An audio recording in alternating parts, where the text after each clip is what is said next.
music, that it's not only a product of a culture, it's not only something we are doing, listening, contemplating. Music is also a language that allowed us, blacks in the diaspora, to communicate, to have a common ground, to create. Existe mais chibata, só existe a esperança para um novo amanhecer. As I told you, forró is a rhythm. Okay, forró is a party. Forró is a cluster or an ensemble of Northeast region rhythms. And forró is a way of perceiving the world. E aí uma dúvida muito grande que todo mundo sempre questiona é se capoeira é uma luta ou capoeira é uma dança.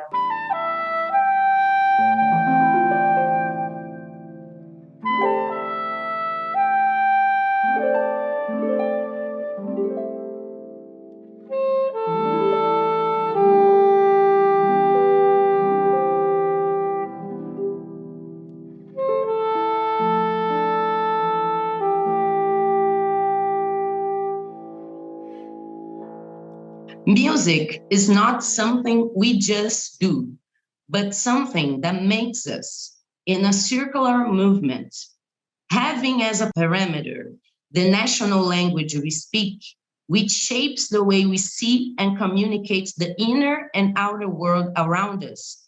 Music as a language can be seen in the same way. Musicality would then not be just a product of a culture, but something structuring in the way we feel, experience, and create bridges between the internal and external world, precisely because it's a common base, as well as the national language, that allow us to communicate. Seen in this way, the Quilombos were and continue to be created by us in many formats and proportions, some of them so inserted in a normality that they hide in plain sight. Black musicality and everything that it brings in its universe would be precisely one of these quilombos.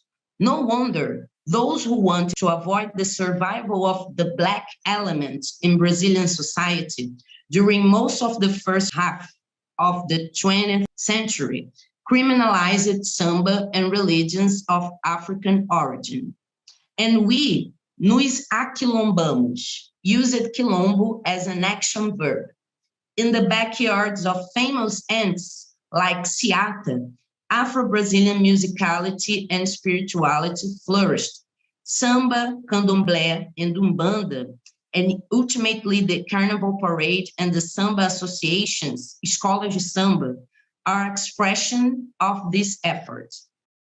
So quilombos were communities that were created by Black people who ran away from the plantation, the farms, and there is a lot of quilombos today in Brazil. They have a really tough fight for continuing to have their community, to protect their knowledge and the lifestyle. While we were partying, we were communicating. We were doing something that was more than this. We were feeding our identity, not as slaves, but as free people. Even inside that violence, until today, we have this violence structure.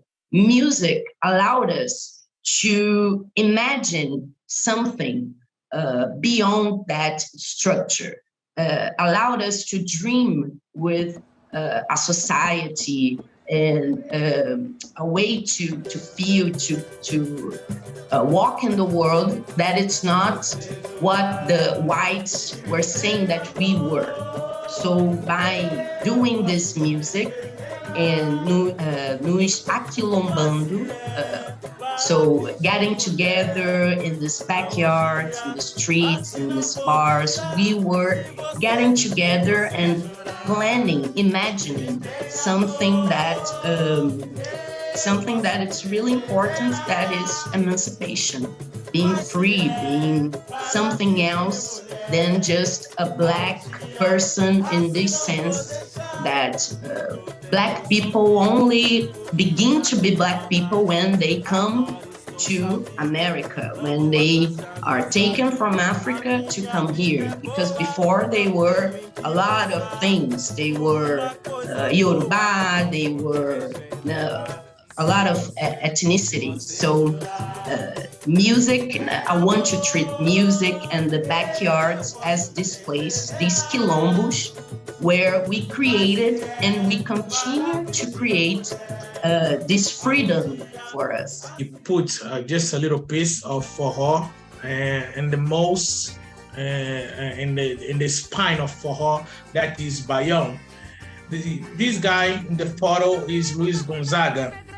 Is the founder of the concept of forró. Forró is one of the most important reasons, as I told you. It originates in Northeast region of Brazil, and the environment, the flora and the fauna are fundamental elements of the lyrics of the poetry of forró, and express to understand these elements gonna provide to you a better understanding of the subconscious of the Northeasterners of Brazil. And that's an important part of it, to try to get the main elements that compound this rhythm and this culture. Important thing here, forró as this ensemble of Brazilian rhythm, big influence or received influence of a lot of cultures that we find in Brazil, as the European culture, as I told, with polka and other rhythms, but especially the Moorish culture we can see in forró for two big reasons, and that's important to highlight. Because Portugal and Spain exported its influence of Moorish occupation of Iberian Peninsula and brought to Brazil, and the Malays, that is an ethnicity of Muslims that were enslaved and brought to Brazil as well, okay, that were different of the Yoruba, of the Bantu, of the Mozambikis, and etc. So tambourine, especially here, tambourine and the habeca, the fiddle one, like violin, came from the Moron culture. Okay, there are other elements of Moron culture. Okay, in the Iberian culture, and moreover in Brazil culture. And that's important highlight because most parts of the people just talking about the Yoruba, the people from Congo, from Angola, and who just doesn't know about the Moorish influence in Brazilian culture and Brazilian rhythms, even in the chant, in the singing, in other elements. Okay. A capoeira, ela vem manter as tradições vivas da cultura negra através dos negros que foram trazidos da África para serem escravizados aqui no Brasil. E hoje nós vamos conhecer a verdadeira história desse povo. Há mais de 500 anos, todo o saber negro foi violentadamente e sequestrado da África.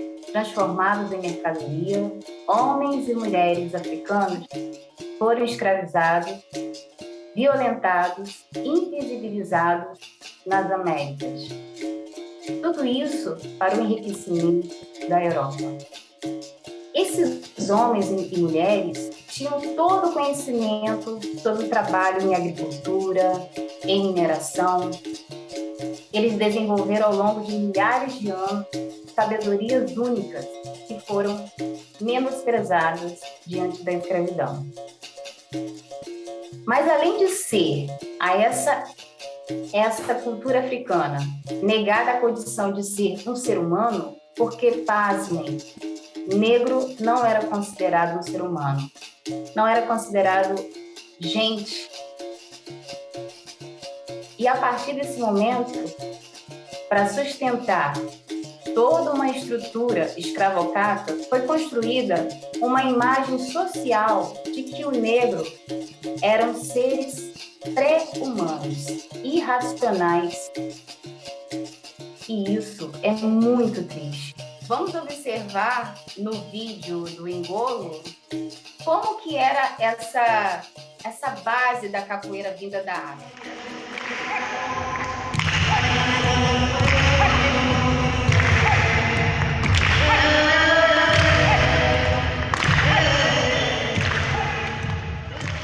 A partir desse vídeo, a gente consegue entender um pouco a base da capoeira vindo da África, as lembranças que os negros tinham, lembrando que aqui os povos foram se conhecer, porque lá na África cada um vivia no seu quadrado, dentro da sua tribo, ninguém se misturava. E com a escravidão, aqui virou um povo só, e juntos se uniram para criar a capoeira como uma forma de se libertar da escravidão. Usaram, então, os movimentos vindo da dança do Ngolo e alguns movimentos de ataque de animais silvestres aqui do Brasil. A musicalidade é um dos instrumentos mais fortes da cultura africana. Desde antes da escravidão, ainda na África, músicas marcavam o tempo de trabalho coletivo. Olha que interessante. E era um meio de passar todo o conhecimento para outras gerações. Um elemento cultural de formação de identidade africana, a musicalidade também foi um dos mais importantes instrumentos de resistência à escravidão. Ela foi utilizada nas plantações de algodão dos Estados Unidos, nas lavouras de cana-de-açúcar do Nordeste, aqui no Brasil, e também nas minas subterrâneas do Sudeste brasileiro.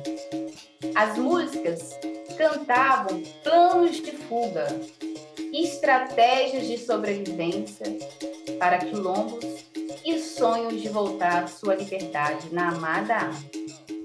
E dessa forma, os escravos, quando entravam para treinar os golpes da capoeira, né, ali dentro da clareira, né, daquele mato rasteiro, né, eles tinham que disfarçar, porque os senhores, donos do engenho, né, os seus donos, não admitiam que os negros utilizassem a sua cultura, danças, músicas, sua religião. Então, o negro começou a ter que disfarçar tudo.